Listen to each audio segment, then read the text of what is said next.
Alam mo ba na isang mapayapang revolusyon ang nagpatigil sa mahabang panunungkulan ng isang pinuno?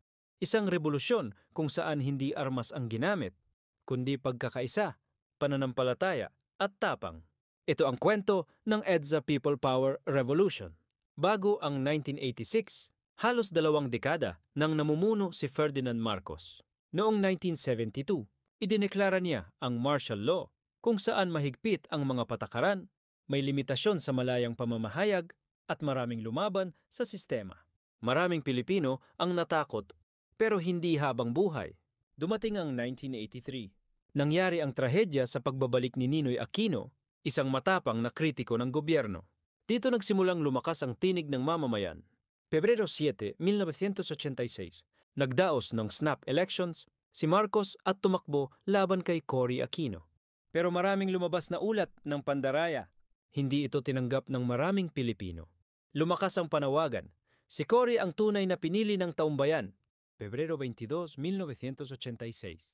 Nagulat ang lahat nang bumaliktad sina Defense Minister Juan Ponce Enrile at AFP Vice Chief Fidel Ramos. Hindi na sila sumuporta kay Marcos. Nagkampo sila sa Camp Aguinaldo at Camp Crame, nangangamba sa maaaring mangyari. Pero hindi sila nag-iisa dahil dumagsa ang suporta ng taumbayan. Mula Pebrero 23 hanggang Pebrero 24, milyon-milyong Pilipino ang pumunta sa EDSA. Lalaban? Oo, pero hindi gamit ang dahas. Ang kanilang panangga, rosaryo, bulaklak at pananalig. Nagpakita sila ng tapang, hinarangan ng mga tangke, kinausap ang mga sundalo, at alam mo ba, hindi lumaban ang mga sundalo dahil sila mismo napagtanto nilang mas mahalaga ang kapayapaan at kapakanan ng bayan.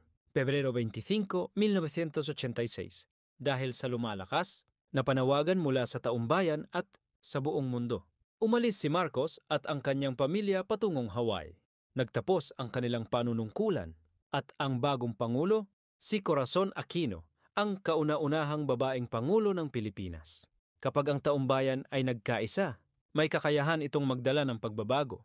At higit sa lahat, ang demokrasya, ito ay isang karapatang dapat pangalagaan.